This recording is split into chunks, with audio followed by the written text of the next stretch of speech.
Haig needs a 2-putt bogey to win here on number 72 at the Rusty Putter in St. John. Ooh. He zips that one past the hole, and with that tap in, another 3-putt puts Haig and Perry score through 72. All right, look at that. We're actually back to being official. Rusty Putter 2.0. We don't have Tom Slick on the casting couch today, so he's in the casting chair over there. Excellent. We do have a great guest, though, Craig Frendling. Welcome to the show. Welcome. Hey, guys. Thanks for having me. Happy to be here. Well, good. We're glad you're happy to be here because we don't want sad people. No sour saps on this show, just Adam. Yeah. And all the other Bears fans that, all 6 of our fans. They're going to the Super Bowl, man. Did you see them? Hey, we got to win. We're like in the playoff hunt, right? we're all of a sudden, it's, the 4 teams over there to the right in the hunt. Oh, all right. Yeah, we got 4 other teams got to lose 3 games, but it could happen. A chance is a chance. You know what? It could happen. I like it. I like our odds. They are playing. I guess not. They did play some pretty good football on Sunday. Justin Fields all of a sudden looking like a little bit of a quarterback. Luke Getsy might know how to call an offense. The Lions were a pretty damn good football team. We'll see what happens. Yeah. I like it. The Bears normally they start clock management and right after right when the second half starts. And they're like, oh, we gotta. It's like, hey, get some points on the board first, guys. Like, what are you doing? We're going to the second half adjustments.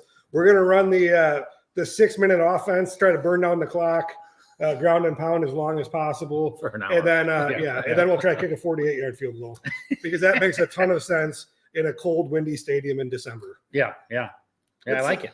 I mean, we talked about this last week with Tom. It's just year after year after year of the same thing with the Bears. Yeah.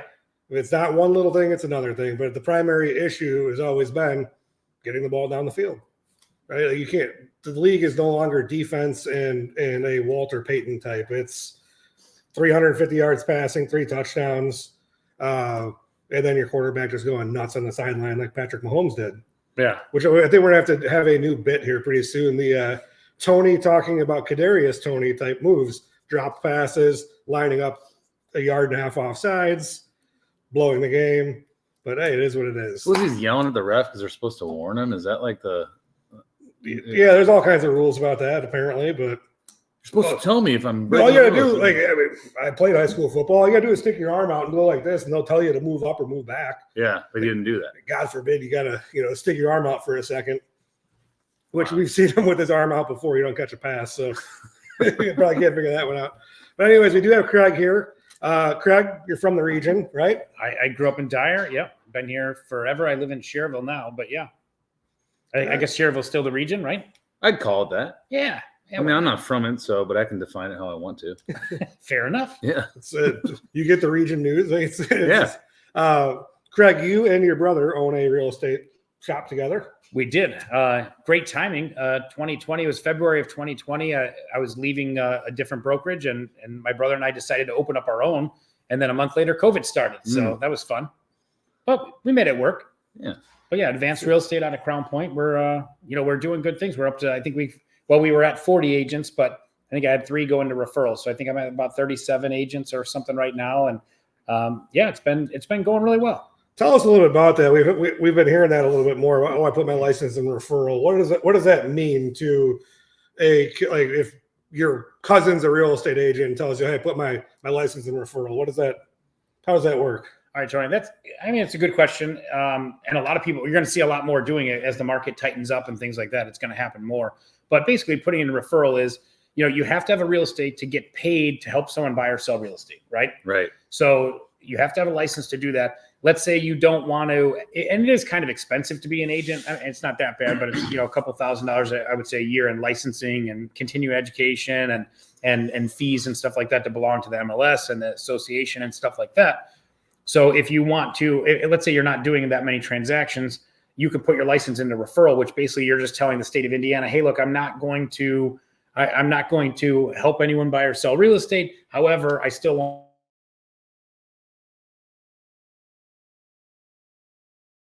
time there's laws on how much I can pay you if you do not have a license in referral. But if you have a license in referral, I can pay them pretty much any kind of referral fee. So you're not practicing, you're just referring. Correct. Okay. I did not know that. Didn't know you could do that. Yeah. And you don't have to do the continuing ed. You don't have to pay your fees. You don't have to do anything except, like Indiana's on a 3-year license renewal cycle. So you do have to renew your license. And I think it's like $50 or something like that. So every 3 years, you got to pay your $50, but no continuing. Like a great deal. Yeah, I think it's a no-brainer. Yeah. Yeah.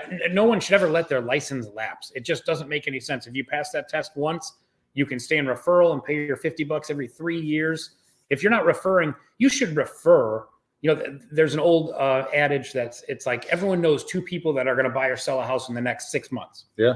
You know, if you look at your friend circle, you know, pretty much if you look back every 6 months, you had 2 people somewhat close to you that bought or sold in the last 6 months. Obviously, you're in, you know, insurance and mortgage, so you probably have 1,000 people. Yeah. So, but the average person, they say it's 2. You refer those out to someone. You know, just capture those people. That makes sense. All right. Well, we appreciate the dive into that. And speaking of like referrals, agents, commission, all this stuff, you know, you and I talked yesterday for a second about how there is so much noise about all of these commission lawsuits. Oh, yeah. But you are, I believe you're up to date on some Indiana ethics, and you're pretty plugged into that whole connection with Indiana, like their board and all that stuff. Essentially, nothing has changed at this point, right? Yeah, well, you know, they did that verdict was reached, and you know, it's a big number. I think it was 1.4 billion that they were. The verdict is that the National Association is going to have to pay out in damages and things like that. But I know they are appealing it, and there's you know, it's going to be a long process, I believe. And then as a disclaimer, I'll just say this is all my opinion. You know, I'm not authorized to speak on the association's behalf. Don't worry, we had a whole bunch of fine print. Oh, good. It said we just say words. Don't listen to them. Yeah, this is just commentary or satire or whatever. So I don't care. You know, for all the attorneys out there that are watching everything I say. But anyway, I think it's going to be business as usual. I mean, it really is. To me, it just didn't make a lot of sense. I mean, why someone's going to sue the association over something, you know, saying that we had some hand in artificially inflating prices. But I mean, with all, you know, realtors don't set value. We don't set value. You know, we do a market analysis and we say, based on these other properties that already sold in your neighborhood, you know, this is what your house is worth. And that's where, but the seller sets the price, you know, and that's all we do. So as far as I know, you guys weren't holding a gun to any seller's head and saying, sign this agreement right here. I mean, if it worked, I would do it. Make listing presentations easier. Sign here. Yeah, just sign this. Sign there. Oh, you want to play rough with me, huh? So that's obvious. It's right now. We think, you know, business as usual. I know you don't want to really go too in depth in it because there's all types of pending litigation, appeals, and all of that stuff. Have you had any sellers or buyers ask you about the lawsuits recently, or any type of impact that it would have on their transaction, or is it kind of just gone by the wayside here? No, and I've asked my agents that too. None of my agents even have had this. I mean, not a single buyer or seller has brought this up to us. You know, and that's where I think all this boils down to is just noise. You know, I think at the core, what a real estate agent's job is to help their friends and family buy and sell real estate. And you know, whatever the law is, you know, the realtors are going to abide by it. So it's like, I don't understand why the DOJ would go after an association like this. I just don't understand why they would do it when, you know, set the law and the agents will follow it. I mean, if not, we get our license pulled. Was it the DOJ or was it a class action? Well, it was a class action, but the DOJ got involved. Picked up on it? Yeah. With Sherman Antitrust, and then like all of a sudden a bunch of other ones popped up, like copycat lawsuits. Yeah. It's I mean, so obviously the money's going to be a motivating factor, right? So someone's looking for a class action. That's someone being a lawyer that's going to get a $2 billion verdict. Like, so there's monetary motivation on some level. Well, is it baseless? I don't know. Well, I would argue any class action lawsuit, and again, this is my opinion, class action lawsuits are only for the attorneys, really. I mean, what do you get a settlement of like, you know, 40 cents. Right? I did get a $14 check for something. Oh, I got a couple of those from eBay once. Yeah. Facebook, Google. Right. But did you get anything substantial? No. It was a Starbucks. It was more of a pain in the ass to go to the bank and deposit a 14-cent check. But yeah, you know, we don't take these checks. So So yeah, I wouldn't, anything, I don't know, anything that the herd is doing, I'm trying to go the other way anyway. So Right. Yeah, and I think it's interesting. We had this whole run up on rates. There was some concern there. Oh, this buyer's market's going to slow up, or demand's going to slow up. It didn't slow up. Supply is still anemic, right? Well, it depends. Like yes and no. I would say the higher you go, if you're in upper price range for any town, right? I think that market has slowed down substantially. But I think what we would consider affordable, let's say Northwest Indiana, maybe anything under 250,000 in most of the region cities is still going pretty fast, unless it's gravely overpriced for the community or something like that. So the higher price points. Let's talk like your office is in Crown Point. So higher price point there, something 800,000 plus. You think that's kind of or higher than that? What do you think? I would say probably 550 and up for the most part. I mean, it depends. You've got your certain pocket and stuff like that, but that's on a golf course. There's plenty of pockets of where there is a lot of demand still. But I think what happened was when the rates were super low and the market got really good and the economy was strong and stuff like that during COVID, builders started building these, $450,000 to $600,000 homes, and they started developing neighborhoods to be in that price range. And now that price range has slowed down, so those houses are kind of sitting a little bit more so than everything else. But no one's building the $250,000 townhouses anymore. Or the first time home buyer type price, which usually new construction is kind of a move up thing, but.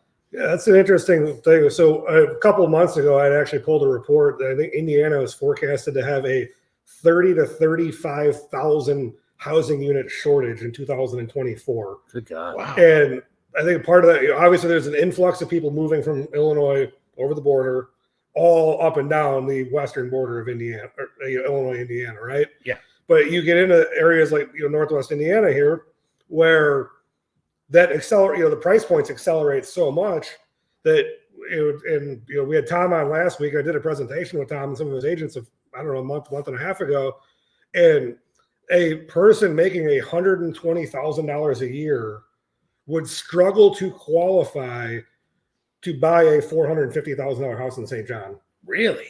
Wow. If they had a standard debt load. I mean, because everyone thought, interest rates on a mortgage, 7-8% on a 30-year long loan is really not that bad. What kills people, a Honda Civic with leather and AC now is $45,000 and an 8.5% interest rate over 3 years. Yeah, or 5 years. Yeah, 3 or 5, but like that kills you. And then as the Fed raised rates, that drove up prime, which drives up your credit cards. And the average, we've talked about this before, the outstanding credit card balance in the United States is over $1 trillion. Wild. And we had tried to do math at one time, but a calculator ran out of like the E to the X powers. But I'm pretty sure like the minimum monthly payment was $550 million or something like that. Wow. And that's the concern on the finance side is people are struggling to run a household right now. Yeah. Groceries are expensive, all of that stuff. But we don't want to get all the negative stuff. You told me yesterday. I love how much grocery prices are. Yeah, great. I want a $22 carton of eggs. Yeah. Please. And I don't want them boiled. You had mentioned that you were awarded the Northwest Indiana Association of Realtors Agent of the Year Award. Whoa. Oh, yeah. Yeah. We do have royalty. We actually finally booked a celebrity on this show. AOY. Besides ourselves. Yeah. Realtor of the Year. Yeah. And you know, that I joke around about a lot of stuff, but that one I'm actually really test like some of the other realtor type things, but that one, you're voted on by the past 5 recipients, so it's that's one's cool. A good one. Yeah. So we talked about there's multiple pieces of that, right? It's not just I had the highest unit count or highest transaction count. It's community involvement. What else? Community involvement, just your impact on the industry and your impact with fellow real estate agents and brokers and stuff like that. So that's cool. They take all that into consideration. It's a pretty cool process. And I'm looking forward to being involved because now for the next 5 years, I'm involved in that process too, helping select the next one, our the next Realtor of the Year. Writing your own name in again. Hey, look at that. I don't know. I won unanimously again. This thing's awesome. Yeah, that would be funny. So what, as far as community involvement, you're buying and selling houses. You're a forward-facing figure in the community. What else are you doing? Well, I always, I'm a disabled veteran myself, so I do a lot of. I'll try to do stuff for veterans. I've got one of my teams at my brokerage. They do what's called Homes for Heroes. They do stuff for, I believe it's police, fire, ex-military, and a bunch of other, I think even nurses and things like that. Like there's a lot of community type things like that that a lot of my agents do. I got another team that does trunk or treats all the time for it. They're open to the public, but also their past clients and stuff like that is what they try to get there. But then every year I do a charity poker tournament for Humane Indiana, where, we're proud to say I think I've done it 8 years, and I think we skipped the first COVID year because we weren't allowed to. But since then, and 100% of all the proceeds from that always have went to Humane Indiana. And that's a really cool thing. I would say like veterans, dogs, and kids. I always try to give back. I think if you run a successful business, it's almost like your duty to give back to the community that puts you on the map and, to serve them. And if you work together, I don't know, things just always seem to work out for me. I think if you focus and do it from the right spot, right? And as I've gotten to know you, that's one thing I've noticed is you do it from the right place. Yeah. There's sometimes, I know we don't want to just sling mud at other real estate agents and other mortgage people. All right. Yeah, no, I'm just kidding. But like there are some people that it's a transaction to them. It's just a commission check. And like, it's just the unfortunate part when you're buying or selling more than likely the most expensive asset that you're ever going to have in your life. Right. So having someone that just does it from the right spot, okay, I believe is key.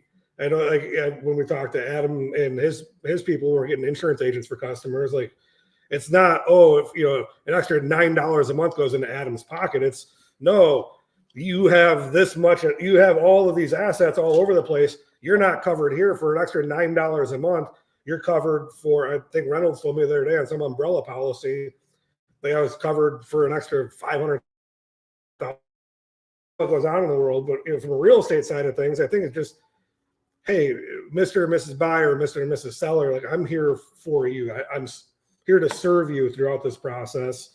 Not get arm wrung and kicked to the ground there, but doing it from the right spot. And we've seen that kind of as agents have folded into referral and all this other stuff. I think we're starting to see that come back in. And we see the cream rising to the top again. I hope so. And you know what? I got started in this business in 2002 in Northwest Indiana, 2001. I got out of the military. I got licensed in North Carolina first, outside of the base there, and then moved back up here where I'm from and got into the business here. So anyway, unfortunately, I went through the recession from like 2008 to almost 12 or 13 before the real estate market really started to recover. Yeah. And that was tough. I mean, that was, so, I mean, I remember going to listing presentations where my sellers were crying at the table when I told them they have to bring $30,000 or $40,000 to the table just to get rid of this property. Wow. So they could move, because they've got a great job transfer somewhere else in the country or something. People had to move. They were getting just decimated. I mean, there was no equity. There's people have been in the house for 15 years and they weren't making any money on it. And it was terrible. It was really a tough market, but I will say it strengthened my kind of skill set for even right now. Like even when COVID first started, there's all this multiple offer situations and things like that. The rookie agents struggled in the beginning because they didn't have that confidence to tell when I was working with one of my buyers, I would just tell them, hey, this is enough. You need to start at full price and go up from there. And then the veterans were getting deals put together, and then the rookies kind of caught on towards that. And right now, that's what's happening. You got properties that are sitting on the market overpriced because the rookies have never had to tell the seller, hey, lower the price. They're like, I don't know what's going on. I'll try another open house. Which, by the way, those don't really sell houses, unless it's new construction and stuff like that. I mean, that's good. That's an interesting thing. We've talked about that a couple of weeks ago with that mispricing your home can end up costing you even more money than you ever would imagine, right? Like we talk about, if they sit for 80 or 90 days, it's not unreasonable to see those things sell at 80 to 85% of their list price. It's just someone thinks that the buyer's perception in a lot of cases is something's wrong with this house. Yeah. right? Especially now. Oh my God, yeah. I mean, because there's not a lot of houses out the price points we talked about, not a lot of houses out there. So you've weathered the recession, the Great Recession, one of the biggest fundamental changes in real estate, mortgage finance stuff. You've had a little bit of mortgage experience too, right? Oh yeah. Yeah. I actually had my mortgage license for a year. I'll never go back. So are you trying to tell me that this whole get agents licensed and from the pre-approval to showing the house to order and title, that's not Well, your cards? I would argue it this way. I mean, there's plenty of real estate agents that make great, healthy six-figure incomes and stuff, and that seems to be what everyone wants to, aim for. And if you spread your skill set out too much, you're going to get a little bit here. If you want to, to me, I think it's wrong to say, I want to make the mortgage guy's making so much money. I want to make some of his money. I want to make some of the insurance money. I want to make some of this. Yeah. I just think just be good at helping sell houses. I mean, it dilutes it. I mean, it really dilutes what your knowledge base is. And, all of us can sell a bunch of different things. And not even within real estate, it's like, you could go to the commercial side. You could go to the residential side. You could be about you should, and I think you might agree with me, when you specialize and you get really good at something, that is where you can break through and make the most difference. When you're okay at a lot of things, I don't know. Jack of all trades, master of none, right? Not to mention all the potential conflicts of interest that arise when you start doing that stuff. It just opens you up to, even if you don't even mean to do something, if you give off the impression, people are going to assume you're not being honest and you're charging me what? I didn't know that. You're on all sides of the deal. And man, that seems wild that they're letting that happen. The IRS is going to crack down on it too, I think. And we'll actually get a Harvard educated attorney on here sometime in the next couple of weeks to talk about where the IRS is at on the standpoint of looking at mortgage companies and saying, is this person an actual W-2 employee? Because that's in our world, you have to be W-2'd, where real estate world, most of the time you're 1099 independent contractor. That's so right. It's the barrier or the hurdle of, is this person an actual employee of the company, or are they really an independent contractor just kind of punching it in? Yeah. But I think it comes down to just spreading yourself too thin at the end of the day, right? Like if you're showing houses on a listing appointment and then you got to chase your borrower down for W-2s, you're going to struggle at one of those things. Well, and you can't do, I'll say, if you want to be a high producing real estate agent, you don't have the extra time to be getting involved in other stuff. You just don't. And if you do that, again, if you're struggling as an agent, picking up something that is another full-time job, which is doing mortgages, like you said, Adam, you're diluting your skill set. And it's just, I don't know why anyone thinks that would work. I mean, and by the way, that's not a new thing. I mean, we did that I think I got my mortgage license in 2008 or something it was during the recession, and it was agents trying to capitalize on, we're starving in real estate because there just are no transactions. How do we make more? And it's it doesn't work. I mean, long-term, it does not work. It's, funny because yesterday I was on a call with Freddie Mac an hour after our call, talking about Freddie Mac being frustrated that mortgage companies and more independent mortgage bankers, even brokers, are struggling to deliver these affordable housing products to Freddie Mac. 3% down, my income's under 80% of the area median income, where you get really cheap PMI, you get great products, and it's like, well, you guys closed your algorithm, right? Your automated underwriting system. You closed it up so tight that nothing fits in there anymore. I think that's the one thing we talk about is people spread themselves too thin. If you're not into it, if you're not deep into it right now in the real estate world, right? House pops up, fits your buyer's needs. You need to get your ass in the car and show that house, right? All of a sudden, buyers trying to get, mortgage guys trying to file through underwriting, all that stuff turns into a full-time, another full-time job. It does. It does. You also, so you talked about you in the military, Army. Did I just end that? I was like, it does. All right. Thanks for elaborating. That's it. Full stop. What else you got? Hit the brakes. So you talked about military service, Army, right? Yeah, I was in the Army. Yeah. Paratrooper, right? I was. Yeah. Yeah. Good memory. That's cool. Yeah. Want to go skydiving after this? I would. You know what? I didn't skydive when I first got out, and so I was in the 82nd Airborne Division, and paratroopers do what are called static line jumps, right? Yep. So you have a cable tied to the plane. You jump out. You get 15 feet from the plane. You know, a cord rips your parachute right out of your pack, and you know your chute's open. So it's kind of a safety thing in case the plane were to get shot in the air or you pass out or something like that. You know, your chute still opens and you survive. So when I got out, I reached out to Skydive Chicago. Those guys are great. And I told them what was going on. They're like, well, you have to do 2 tandem jumps. And I was too proud. You know, here I am 24, you know, I had 36 jumps in the 82nd. And by the way, I was never deployed or anything. I never went to war or anything like that. So, but I did my time. I did my 4 years. And then I was like, there's no way I'm having some guy strapped to my back and jump. And he's like, shut up. He goes, yeah, he goes, half of our guys are 82nd or ex-82nd guys or whatever. And I'm like, all right, whatever. And then I just didn't do it. You know, I think at the time it was like $1,200 to buy the package to get, you know, I think it was 2 tandem jumps and then 1 real jump. And I was just like, well, and quite honestly, I couldn't afford it at the time. I mean, I just got out of the military. I moved back to my parents' basement. I had my son was born 4 months. So I had a 4-month-old son, and my ex-wife and I lived in my parents' basement. We lived in my old room that I lived in before I went to the Army. So that was weird. But then we ended up buying their house or whatever. So it was a good time. But anyway, I was just too proud. And I'm like, well, I'm not doing that. But also it was expensive. So, but something that sits in your brain, right? You've got a patent on some pretty cool technology that may or may not eventually change how people go to look at houses. Oh yeah, that's really cool. Like, okay, so I think, I mean, I'll use Zillow as a thing. You know, there's a lot of real estate agents that don't like Zillow or don't like that platform or whatever.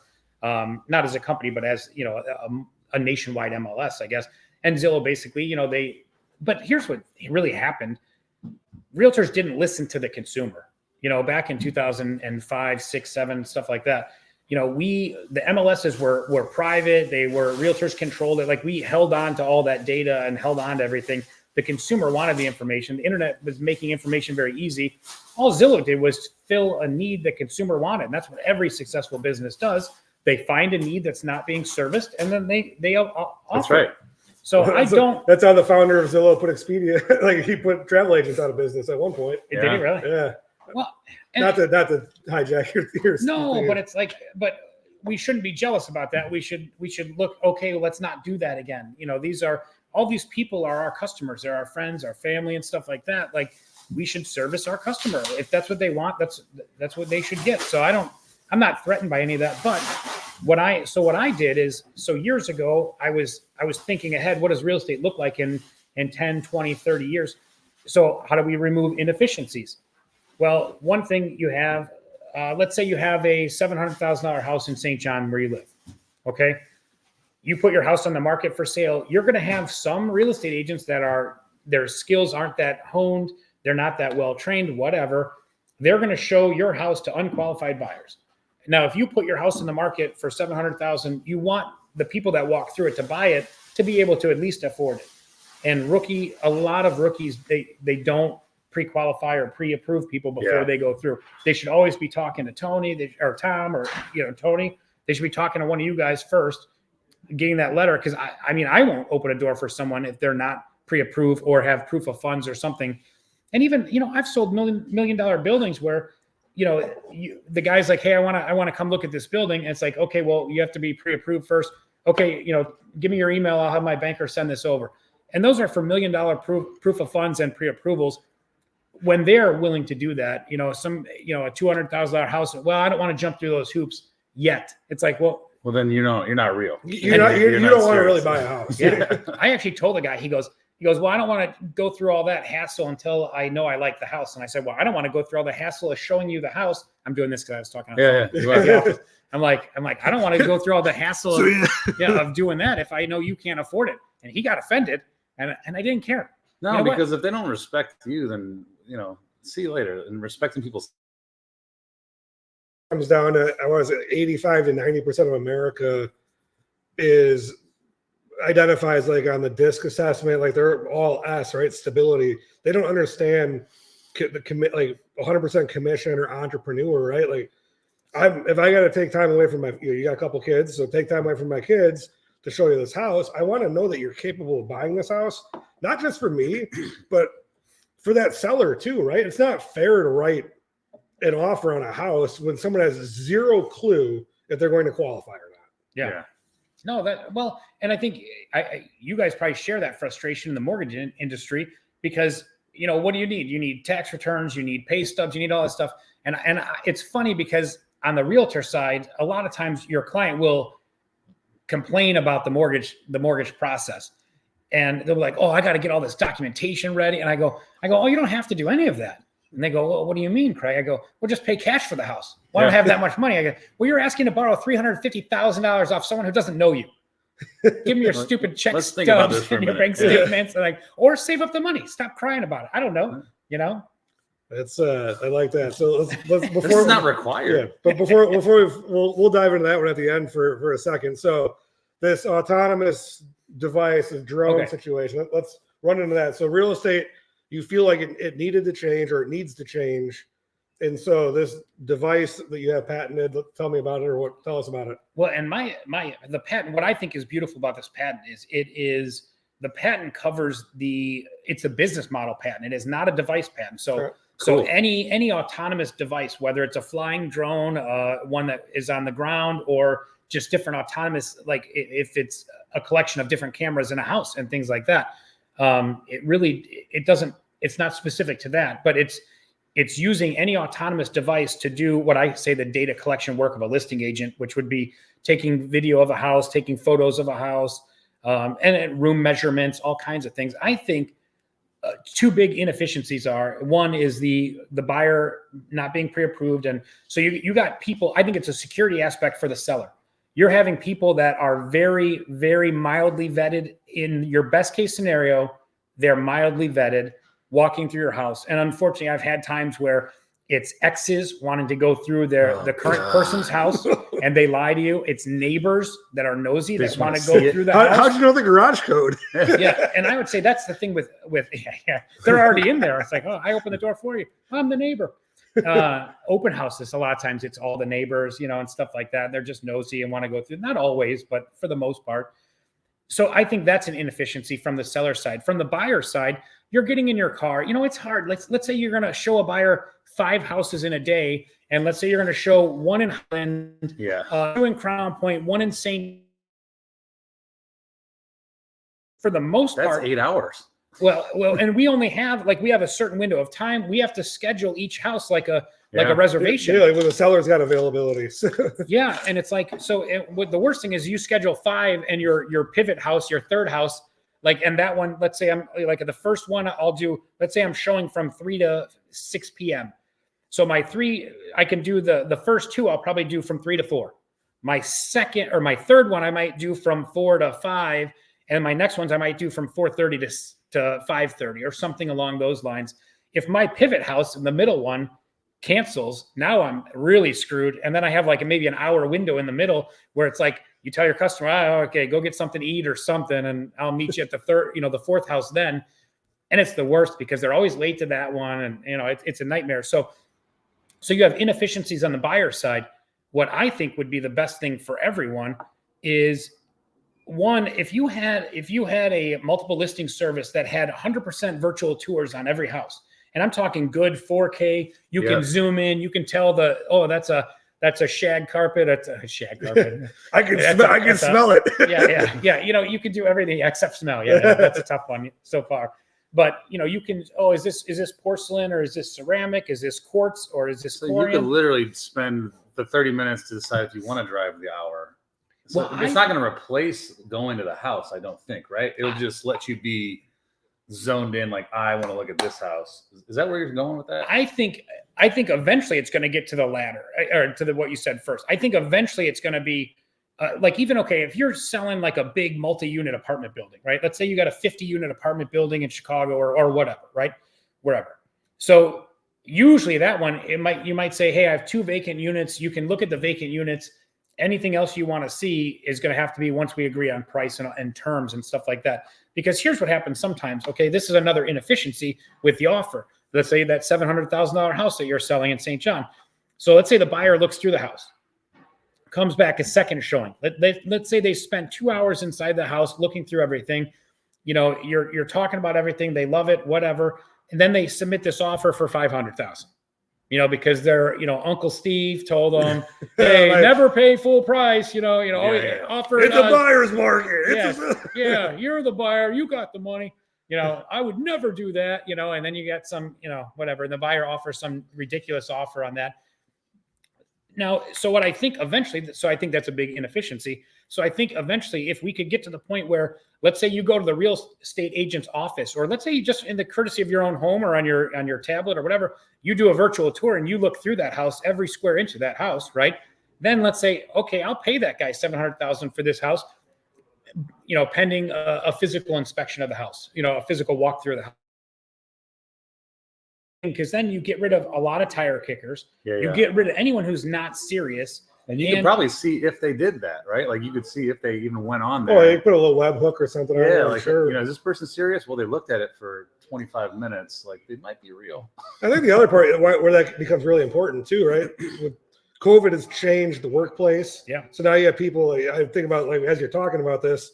So my brother moved from Chicago area to North Carolina via a couple of FaceTimes with an agent walking through a townhouse in Winston-Salem, right? Then he gets a job offer. Him and his wife finish up CRNA school at Wake Forest. They get job offers back in Peoria. Okay. And so now they got to buy another house, completely different price point, with virtual tours, or a FaceTime with an agent, where it's like that agent at that point, she's got to take, or he's got to take time out of their day to go FaceTime through the house, coordinate it, right? It's, if you just give a little bit of that access, right, give that taste essentially, and I think you do weed out the tire kickers, and that's probably a super important piece of this. Yeah, solving this puzzle. Yeah, I think so. And Adam, I don't think the market is ready yet for buying houses without walking through them yet. Sure, but I do think it's an inefficiency that eventually will get worked out. And I was looking. I used to do this all the time. I haven't done it in a while. I'd get a yellow legal pad out like this, and I would. Like for instance, Uber, when Uber really disrupted the taxi industry, right?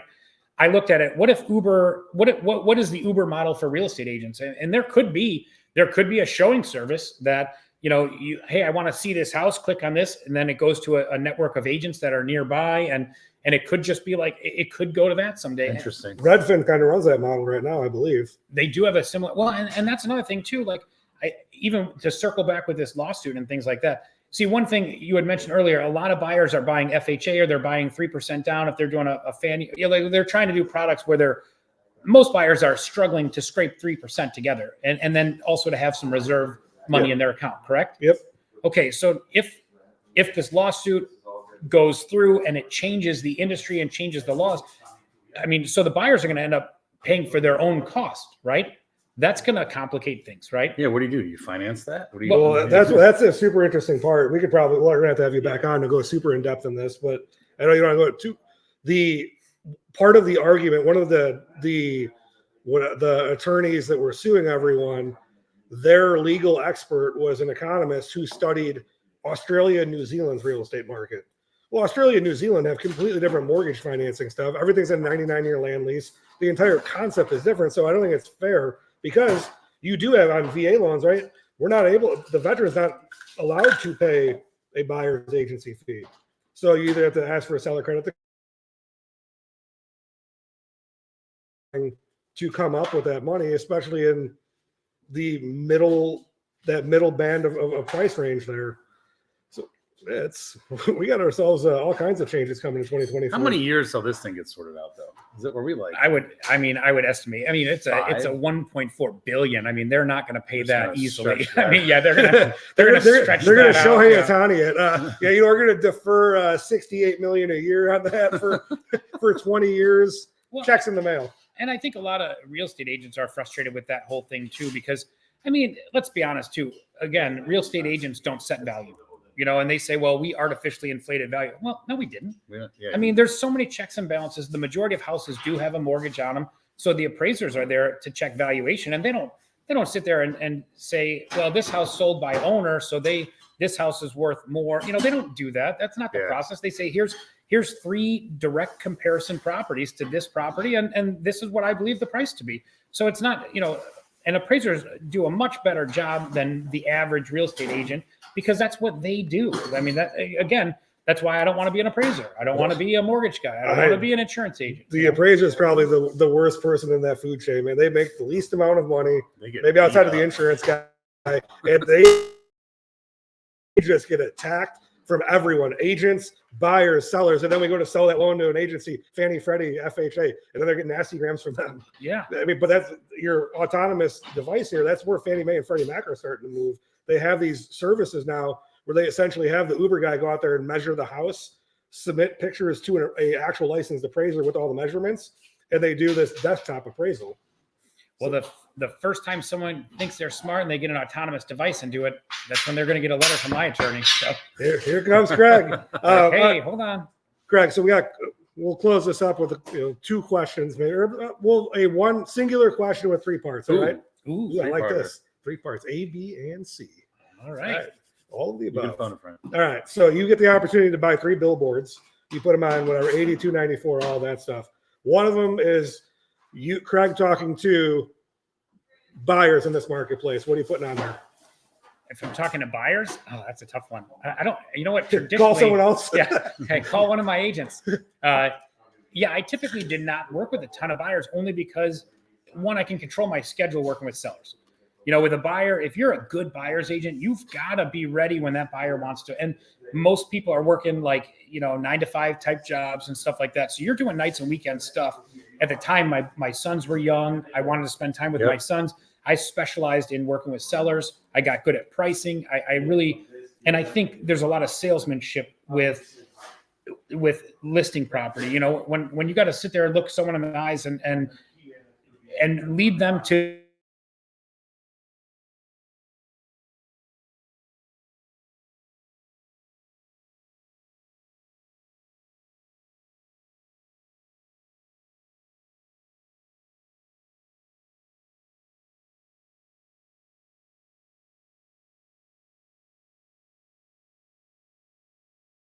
if it's a first generation home buyer and, they got grandma and grandpa and mom and dad come up to the closing, and you guys have had those too, where it's like, oh man, you help them the most. Yeah. It's like chicken soup for the soul. Yeah. It's like, you know what I help. I made a difference with this one customer, that's cool. I love, and that kind of rejuvenates me and gets me going. So I guess I would say honesty, but I mean, if someone puts I'm honest on a billboard, all right. I don't know. All right. Next one, sellers. All right. So what are you telling sellers? The hammer. Sellers. Oh, that's a good one. I think it would be too much to read, because I would say something like having an honest, realtors don't set value for the house, right? But if you want to get the most that you're going to get, and you want someone who's just going to tell you what you need to hear, not what you want to hear, I'm your guy. I'm not going to. I'm not supposed to love your house. I'm supposed to help you sell your house. Yeah. Forget it. And I tell sellers this all the time: get rid of half the stuff you have in this house. And they're like, "Well, no, I don't want to. I don't want to get a storage." I said, "Well, you have too much nonsense in your house. Your house is smaller in the square footage department, and you have 900 things for your kids. You got all these little Fisher Price play houses in your. It's like." Get all that out of here. Well, how are we supposed to live? I don't know, like everyone else, without a million things, because no one's going to buy your house, if it looks like this. I'm not afraid to say that. If they say, okay, Craig, you're fired, I'm like, oh, okay, fine, great. I'll grab my sign on the way out. It's no big. It's not that it's no big, but you want an agent that is willing to tell you the truth and not afraid to. It's not going to sugarcoat it to pacify you, I guess. All right. So that's also an art, though, too. It's like, it seems like you've figured out how to cut through. I'm guessing it's with comedy, having known you, but it's delivering that message of truth using sarcasm, but just being like, hey, this is real. I'm a professional. Listen to me, or don't. Because if you don't, then I'm out. Because that's not a two-way relationship. It's like, trust me, or don't. I always do that. They're like, oh, Craig, you guys make so much money. I'm like, well, not really. But, because it gets split up so many different ways. Everyone thinks realtor, and I Ubered here. No, I should have said them better. He's got a private driver. Yeah. My private driver. my private driver is going to be here. Who's that? Oh, it's Uber. It's almost be Uber. there. Yeah, not allowed to drive. But I do like to make a lot of jokes to kind of disarm and get through. But one of my favorite jokes is like, I'm like, hey, how much is this going to cost me, Craig? Well, it's going to cost you 6%. And they're like, what, 6%? That's I'm like, I know, right? But you get to keep 94. So why are you complaining? Like, and that's usually the reaction, you know, and then they're like, all right, whatever. Hey, let's turn it around. Right? I'll take the 94. You get the 6. Yeah. I'm like, yeah, I had to do all the work and you get 94% of it. That's those jokes. That's a great way to do it. All right. The last billboard, the last little message out there to real estate agents who maybe have not gone through the tough market like this, to ones that are maybe not getting the support from their managing broker, their team leads. You're out there, you call Craig, maybe join my team. Here's what I can do to support you. What are you saying, or what are you putting on that message? Well, I think that one's interesting. And thank you for that question. I like this one. Because I am trying to grow my company a little bit. And you know what? This is a wartime market. I hate to say that. You want a wartime general for a wartime market. I mean, this is a really tough market. You know, we are hemorrhaging real estate agents right now that are not renewing their license. And, you know, because they have that big fee due to, the association this month it's due. And that's a tough one. So you want someone that has the experience, that has gone through that. And you want someone that's going to be honest with you and tell you, you know, when my agent says, oh, you know, hey, Craig, how come I'm not busier? I go, okay, well, what did you do yesterday?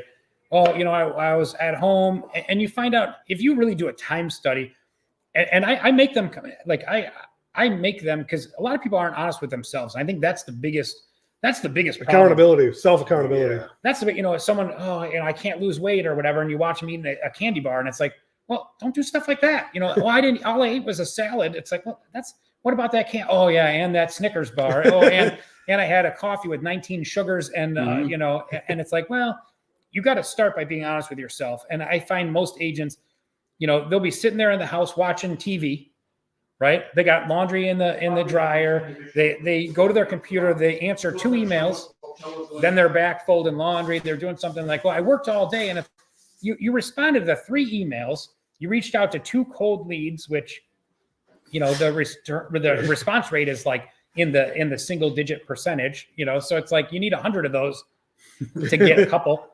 And it's like, you really haven't done anything, you know. And one thing that I always prided myself on is, if my sellers could break down my day and watch what I did, you know, when they're paying me that 6% commission and stuff like that, if they knew what you did all day, would they still pay that if they had the choice? And that's what I always ask people, you know, and there's a lot of great realtors out there, and those are the ones that I want. You know, those are, again, that's really, it's going to be awkward on a billboard. There's going to be a whole pile up in front of that billboard as people are trying to read that. Probably you know? just a QR code. So that Just scan it for you know, schedule a call later. Yeah. Like those I Hate Steven Singer ones you see. That's actually a jewelry store or something like that. I Googled that. I'm like, I did too. I hate Craig Frendling. I hate Craig.com. I like it. Well, there we go. We got ourselves another business model. I like it. Craig, anything else you want to tell the folks? We'd appreciate your time on here. You want to hit us with the punchline, maybe? Tee us up with one here? No. You know what?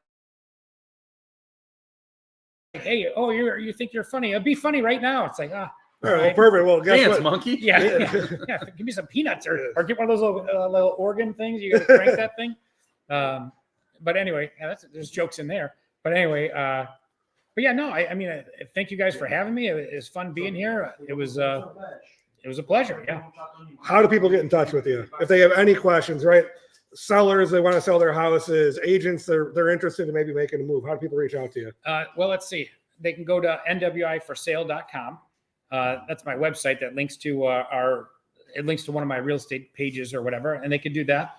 You can Google me. I mean, my cell phone's everywhere on the internet, so it's pretty easy. Any real estate agent that's hard to get a hold of, it's probably not the one to call anyway. So, pretty easy to get a hold of. Facebook. Well, don't get me on Facebook. I never go on Facebook. I do my show on Facebook, but technology has already passed me. I think Tony we were laughing about that earlier. You know, I already don't know how to do anything on my phone. I just got an iPhone like a year ago, and I just got my blue bubble back or something. I don't know how to do it, so whatever. Nice. Cool. Well, hey, we appreciate you being on. What were you, this Rusty Putter 2.0? Yeah, Episode, it's like episode 1.5. We're almost there. I think we're 2 weeks away from being in full swing. Yeah, I think. How about next week we go ugly sweater and maybe we do a tour of the facility. I think we do that. Oh, I like that. Yeah. Yeah. All right, Some Craig. eggnog maybe, or Ooh, Yeah. eggnog. Eggnog? Ooh, there you go. Up a little tequila action. eggnog. I like Eggnog. that. Better patent that thing. But Craig, seriously, man, you've been great. We hope to have you back on here at some point. That way we can give you a little bit of time to work on a minute, Yeah. cheer Yeah. us up a little bit. Adam, anything else? Any other No. thoughts? No. Onward and upward, baby. Let's go. All right. I hope you guys have, if you guys don't tune in next week and see our ugly sweaters, have a great holiday, and we'll catch you ASAP. Peace. Thanks, everyone.